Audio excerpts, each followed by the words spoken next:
I'm Lauren Smith with the PBS Books Readers Club. Today we are so excited to chat with the host of The Great American Recipe, Alejandra Ramos. Alejandra, thanks so much for joining us. Hi, I'm so happy to be here. Thanks for having me. And you have a little friend there too. I do. I have my little friend Jojo, who's going to be joining us. Hey, Jojo.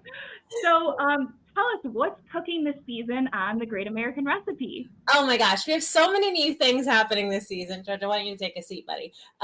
So we are in a new barn. So we moved the show from Virginia to Tennessee. So we're in Nashville this season, which is really exciting to take the show on the road after the first 2 seasons in Virginia. So we're in Nashville in this gorgeous barn. It's a little bit smaller, which is nice because it's a little bit cozier and more intimate, and we get to really be closer to the cooks as they're doing their magic. And then, of course, we have our 2 new amazing judges, Tim Hollingsworth, who is a chef from California. He's incredible. He's from LA. And we also have Francis Lamb, who is the host of A Splendid Table on NPR, and he's a book editor. And they just both bring such a great, amazing perspective and warmth and knowledge to our family. And then we've got, of course, Tiffany Derry from Texas is back with us. So it's like a nice, we just kind of mix it up. We have some fresh faces, fresh contestants, a whole new cast of contestants. We have 8 of them this season from all over the country. So it's just really fun. I think it's a really nice way to kind of mix it up a little bit. And I think viewers are going to be really excited. Well, it sounds fabulous. I can't wait to watch. So our book club pick this month is Mrs. Quinn's Rise to Fame. And it follows the story of this 77-year-old woman, Jenny, who finds herself a contestant on her favorite cooking show. And Jenny, she's very sweet. She's a little bit older. She doesn't fully understand what all the young kids are doing all the time. But we fall in love with her. I wondered if that reminds you of any of the contestants on the show this year. I love that. That's so great. So we actually have a slightly older contestant this year. I think she's amazing. Her name is May, but she's wonderful because she was kind of like the house mama, basically. Like everyone's like Mama May or Auntie May. She was so wonderful.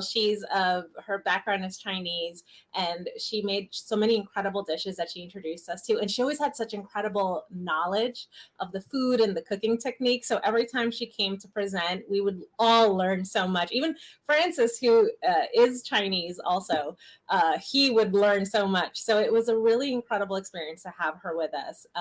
Just all those years of knowledge. That sounds amazing. I can't wait to watch her journey. So for some of our readers that may not have seen the show before, tell us how it works. How does the competition all flow, and episode to episode, how does that work? So we start off with 8 contestants this season, and then we keep them throughout the course of the competition up until the last week. So basically, we sort of score their dishes, and we keep track of the rankings throughout the competition. Nobody's getting cut week to week. Nobody gets cut. Fall in love with these people. They're not leaving us. Exactly. And that's what was really important to us, because I think, especially with a lot of these shows, sometimes some folks, they get cut too early or they leave early, and you don't get to know them. You don't get to know their recipes and their stories. And for us, that's what's really most important, right? It really is about celebrating the regions, the native backgrounds, the history and traditions, family stories that each of our cooks bring to the barn, to our kitchen. And it's important to have them there so that they can really take that time to share with us. Also, when you think about food or competition in general, everybody has an off day sometimes. And so it's nice to be able to have those opportunities where sometimes if you mess something up in a round or even a couple rounds, you still get that chance to kind of bring it back and show what you know. And I think that was really important for a lot of the cooks, especially because they're sharing such important recipes that mean so much to them. Yeah. So it's nice for them to be able to really have the proper time to kind of present their stories the way that they feel proud of.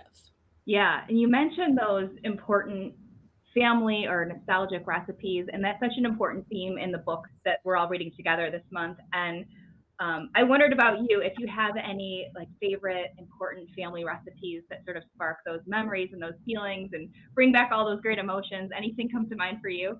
Of course, yeah. I mean, so my family's Puerto Rican. I was born in New York, grew up in New York, New Jersey, but eating a lot of Puerto Rican food and also visiting my family on the island a lot, very regularly. And so those are probably the dishes that are kind of the heart of my culinary story and my food story, even if they're not necessarily things that I would eat all the time or cook regularly. They're still sort of the dishes that when you pull them out, they bring all of those memories and all of those stories with them.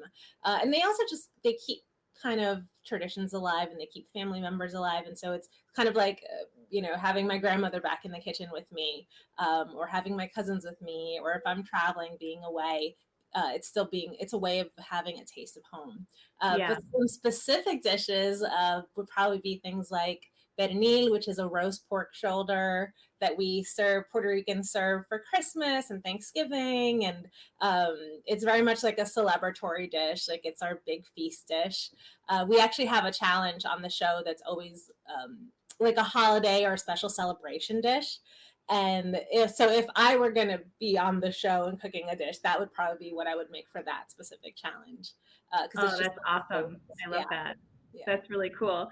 So we don't want spoilers, of course, but were there any sort of funny or heartwarming moments, stories that stood out from filming? Oh, let me think about some dramatic moments. I'm trying to think if there are any like I remember last season in season 2, one of my favorite moments was when our cook Leanna got her napkin was on fire at one point. And it was so funny because I remember Tiffany shouting, "Leanna, you're on fire, girl." And she was like, "I know," like thinking it was a compliment. And then we're like, "No, really, your like station is on fire. They're flames." Oh my gosh. So I remember that was one of my favorite moments. I think this season we didn't have any like big, huge culinary disasters. We probably had like a couple, I think it's just people getting to know the equipment or running out of time. Oh, I do remember there was one dish, I think it was our cook Marcella, who was making something with lemons, and she had all these Sicilian lemons. And they were like huge. They were like this big. Like when you guys see this episode, you're gonna see these lemons are huge. And there was just like an enormous amount of them. And I remember she was like peeling them, but she also had like Doug, one of the other cooks, he was like helping peel, and everybody's like peeling all of these lemons. And I just remember seeing them from all across. And another one that Marcella also did, she had this crazy squash. I think it's called a crazy squash. It was a crazy squash. Like Google image this squash. It's like, I think it's called cucuza, but it's very long. It's like this long, like it's like 3 or 4 feet long. And it literally is, I mean, it tastes just like a zucchini type yellow squash, summer squash, but it was just such a wild thing to see. But it was something apparently in her family, they like grew in their gardens. And so she had it specially brought for one of her challenges. But it was just so cool to see like new ingredients and learn about new things. Oh, one of our cooks had this, she's from Alaska, and she had a sourdough starter that is apparently like over 100 years old. Oh my gosh. Yeah, and it was so crazy. And she brought it with her, but apparently how do you travel that from Alaska? That's crazy. That was our question. And she explained that I don't know if it was her mother, it was one of the women in her family had figured out a way to dehydrate it. So it was like in little packets, and then she like rehydrated it, and then she had it ready by the time she used it. And I think she used it for like a sweet, like a raised coffee cake or something along those lines. Oh my God. Yeah, but it was so cool because it was like talk about eating history, like traditions, right? Like this is something that in her family has been passed down through generations, literally, and it was like there in the barn with us from Alaska to Nashville. That is an incredible story. I can't wait to see how that plays out. That's amazing. I wanted to ask too, in our book, Mrs. Quinn, Jenny, she makes friends with this much younger contestant, and their friendship is really heartwarming and sweet. I was curious about the relationships and the friendships that form between the contestants. How does that all typically play out?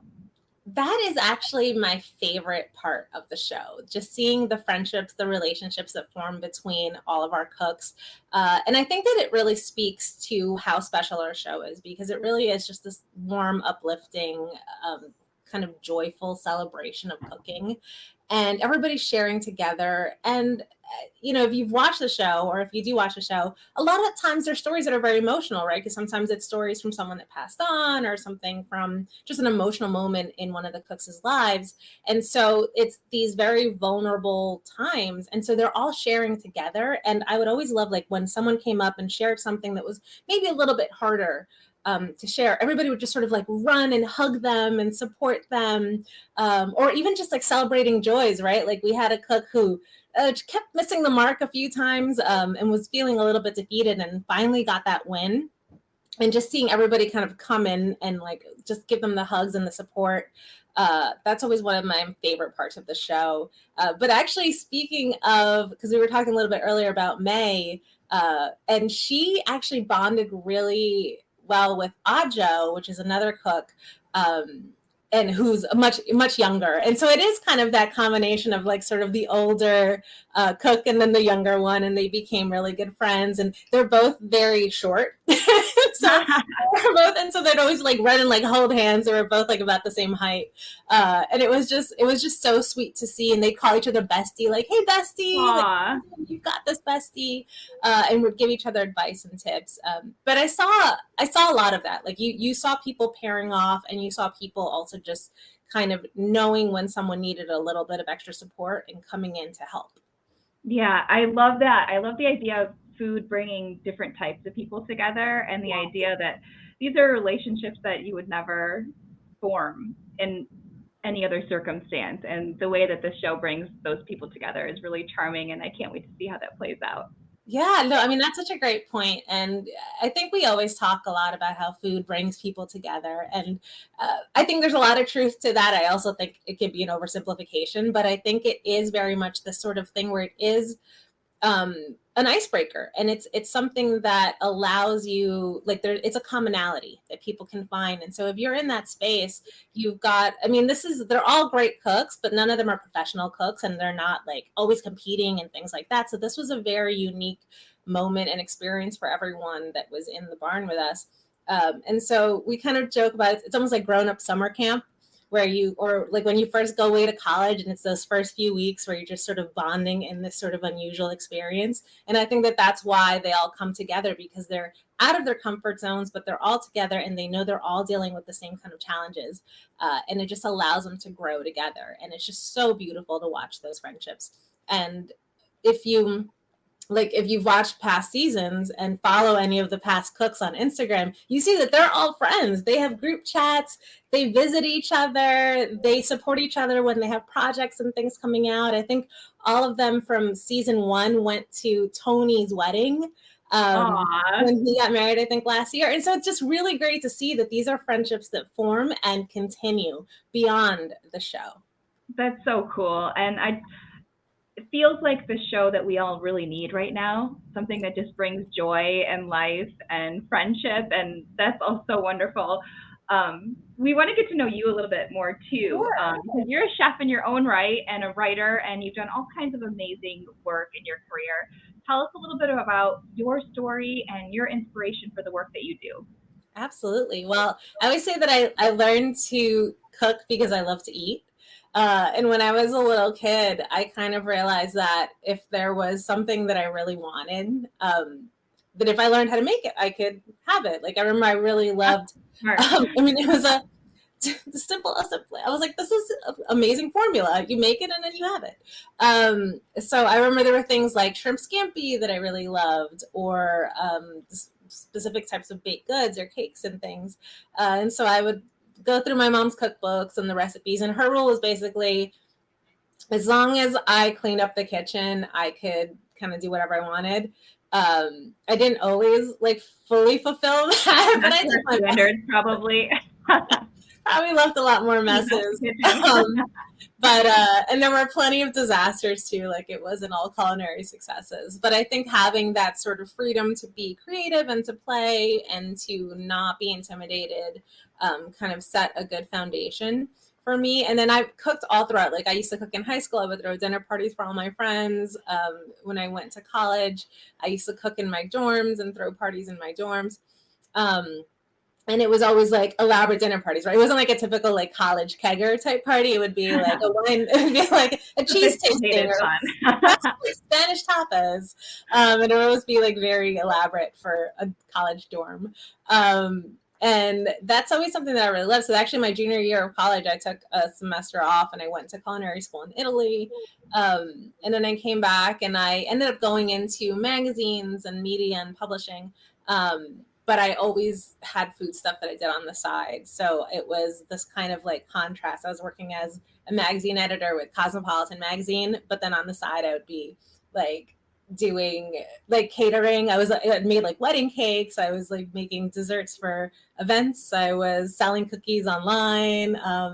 And I would do all these kinds of things. And it sort of kind of came to realize, I started a food blog and I kind of realized that like food was really where I wanted to be focusing. And I kind of slowly went off in that direction, that combination of food and TV. And for me, it was like, I never really wanted to be in a kitchen, like in the back of the kitchen, because I always really love the interactive part of food and like the friendship and the sharing. And I also wanted to eat it also, like the food that So for me, it was always about things where I could connect with people, throw dinner parties. I would do dinner party style cooking classes. So it was always writing about food, tasting. So it would always, that side of it is what was really exciting to me. Well, it seems like it's working for you. It's honestly, you sound like you should be like the heroine in a rom-com with that story. I mean, I would love that. That'd be great. I'm back in school now, like I do TV, but then I'm also in school. Like this morning, I literally had like class. Lifelong learning. That's what PBS is all about. We love it. I was in an art history class this morning. But I'm studying creative writing and I'm studying poetry and fiction. And one of my projects has been a sort of like food inspired rom-com. So we'll see where that goes. Oh, that's awesome. Our author this month, Olivia Ford, who wrote Mrs. Quinn's Rise to Fame, one of her pieces of advice was to take writing courses. So you're on the right track. Absolutely, yeah. I mean, to enter them into competitions, just like really, Great American Recipe. So it really, really is such a great, like being an adult in school has been my favorite thing. Like it opens up your eyes and helps you like dream new dreams. And it's kind of like you're talking with Mrs. Quinn, right? Like at a later point in life, having this sort of new adventure. And so for me, like going back to college at like 40 is very much like this. It's a new way of like thinking and it opens up your minds. And so it sounds like a lot of fun. I want to take you back to your first day on set with the Great American Recipe. Tell us what that experience was like to sort of walk onto the set, get the lay of the land. How are you feeling? Take us back to that moment. Yeah, absolutely. So I love that question. But I very much remember that moment of like walking on set and the way that we did it, because we'll do a thing sometimes where it's just like there'll be some lines where it's just me, so they'll just get the clean lines with me there and then bring everybody else in. So the first moment, or like my first line, it was literally just me alone in the barn. And so I'm like looking out, pretending that I'm talking to people, but they weren't there yet. And then it was such a cool moment because I was just like, it felt like walking into a TV show. Like it was a set and it was something that I had seen on television, even though it hadn't been that specific one. But being there, it really felt like I was like walking into this program and I was like, oh, this is real. And my first line at that point was literally just, welcome to the Great American Recipe. I'm your host, Alejandra Ramos. And it was such a great moment of just kind of getting to like introduce myself and sort of represent myself, because I'm usually being introduced, like on Today's Show or on other programs and things that I do, I'm always being introduced. So that moment of getting to speak for myself and introduce myself, it felt very moving. And I also feel like it speaks to kind of what we do with the the cooks, because we're giving them the space to speak for themselves, and we're giving them the ability to tell us their story in their own words. Because I think that that's the best form of representation, like just giving the person the platform and letting them speak for themselves. Yeah. That was like, that moment was so exciting. And then in Nashville, it was so great kind of coming back into this like new space, especially because it just felt so, it's like such a much more intimate space. It's cozier. And I just like, it was just like it felt like fresh and exciting. And it was just so nice, and I couldn't like wait for them. So I have like a little video that I took. I'll probably post it on Instagram this weekend, of like first day on set and like looking around, and it's just so nice. And also coming back year after year, it's kind of like you're coming back home, right? And I hope that it feels like that for the viewers too, just coming back and getting to hang out with us for another 8 weeks. Yeah, I love that. That's a really moving story. So what is your favorite way to read? Are you like a hardcover book person? Do you like to read an ebook, audiobooks? Do you like to mix it up? Oh, I'm definitely like a solid. I want to like hold the book. I like the tactile turning of pages. My husband's he was a big Kindle reader, and then this year, I don't know how it was. I think he just didn't have a book to read, and I was like, just read one of these, and I gave him one, and he read it, and he's like, oh, it is a nice experience. And so now he's also a like real actual book like reader. So I'm all for the tactile experience. I like a tactile book too. My husband prefers it when I use the e-reader because apparently I turn the pages too loud. So just have to deal with that. That's hilarious. I mean, I think my husband, he will get a book, and then once he finishes it, he will like give it away or like donate it or something. I like hoard my books, so we just like live in this like house filled with books. They're so hard to give away.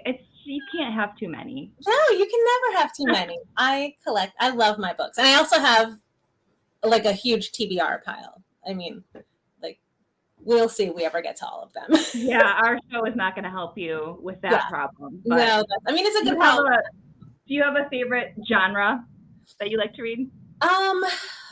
I do love, I mean, I read a lot of different genres, but I do love I love mysteries, and I love like a cozy mystery.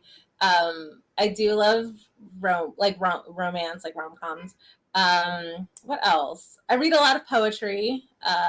So I have like tons of poetry books and collections. And then like nonfiction, like memoirs, I really enjoy. But I mean, it's like, the only kinds of books I think I don't read probably are like, I don't do a lot of like speculative or science fiction type books. But other than that, or like history, I don't like a lot of history. But other than that, pretty much everything's in. Yeah, well, it's all in there. Yeah. Is there anything that you've read in the last year or so that stood out that you would recommend to readers? Oh, well, I think my favorite book of last year was Lessons in Chemistry. I adored that book, and then when the show came out, I immediately watched it, and I felt like they were both like equally good. What else have I really loved? I read a short story collection called Her Body and Other Parties, I think, which is, I think what was her name? Machado, I think. I don't remember, but it's like a short story collection, and there's some incredible stories in there that are just like a little bit like eerie and just kind of creepy and stuff. I've been reading Just Kids, the like Patti Smith book, because I'm actually going to a Patti Smith like talk this weekend. Awesome. So I was like, I've been rereading it, and I love that one because it's just such a great meditation on like art and artists and like finding yourself as an artist. I'm gonna write that down. I like that. Yeah. It's like about her relationship with Robert Mapplethorpe, and how they both kind of found their art. Yeah. That's really cool. Yeah. I always like to ask people, were there any books that you read in your childhood that sort of stood out and gave you that basis for your love of reading? Oh my gosh, yeah. So there was a children's book called Linnea in Monet's Garden, and it was this girl who wanted to like actually go see the water lilies. and like learned all about Impressionism. And so it was like this really beautiful book. And I think my dad bought it for me on like a work trip, and he bought it at a museum gift shop or something. And I love that book. And I remember I was like, I used to like pore over the paintings, and I was like, I want to go see the water lilies. So I think that one's one that just kind of stayed with me a really long time. That's really cool. Yeah. So over the course of your life, your career, what's a piece of advice that was given to you that's really stuck with you, whether it's about your career, your writing, your cooking, anything that made a difference in your life? So I think I've gotten a lot of great pieces of advice, but the one that sort of jumps in my head at this moment would be, I think it was my dad, and I was having a conversation with him. I think this was when it was like just after college in my early 20s. And I was like in a job I didn't love, and like a relationship I didn't love, like a lot of stuff I didn't love. And I had come home for the weekend, and then on our way back, I lived in Washington, D.C. at the time. So on our way back to like the train, I was going to take Amtrak. He was just like, if there's something that you don't like if there's things that you don't like in your life, then he's like, just start making changes. Like nothing is going to change if you don't change something. And I'm phrasing that not as well as he did at the time, but it was that sentiment of like, if you continue doing the same thing, you're gonna get the same result, and you're gonna be in the same place. So just start changing things, even if it's just like little things at a time, because each one of those is gonna then kind of grow exponentially, and then that will lead to you being in a different place. And I think, yeah, that was kind of one of the first things, and that led me to like quitting that job that I didn't like, and I ended up moving back up to New York, and I ended up kind of changing my career.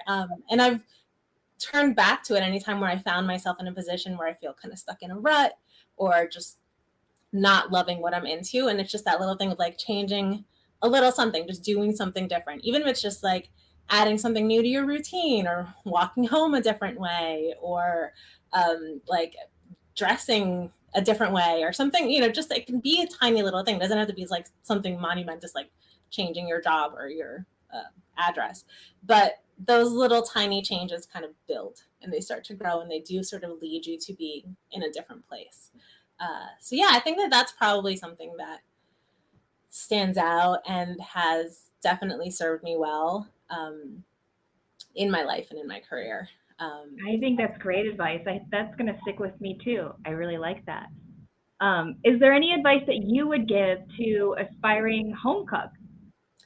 Ooh, well, kind of like I was talking about how when I first started cooking, I mean, I started cooking as a child, and I think I had that sort of childlike enthusiasm and like bravery, that lack of fear that I think kids have that adults sometimes lose, because we have more responsibilities and more consequences and things. And so it's like, for us, we might be like, oh, that was like a $5 bag of flour, I don't want to waste it, right? Like you think about things in a way that the kid may not, as they're like scooping their flour. Right. But I think bringing in a little bit of that sense of, cooking at the end of the day is really low stakes. Like even a disastrous meal, like you could always order a pizza or make a peanut butter and jelly sandwich, or, have a glass I've of definitely cried over a field meal before, and you're right. Like, just order a pizza. What are you doing? It's like a fixable problem. So it is a very kind of low stakes challenge, but I think sometimes we put a lot of pressure on ourselves. So I think letting go of that and just kind of really having fun with it. I do tend to, like, people always say things like read the whole recipe and like follow all the instructions.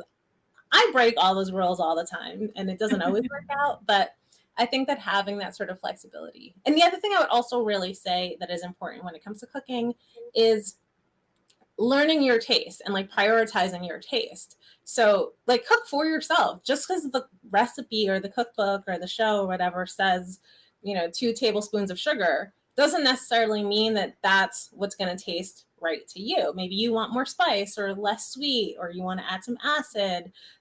So those, what you like, right? Like, when you're ordering food, what flavors do you like? So cook for yourself, cook for your taste, and learn your taste. And if you don't know, like if you don't actually know what you like, then experiment and try things.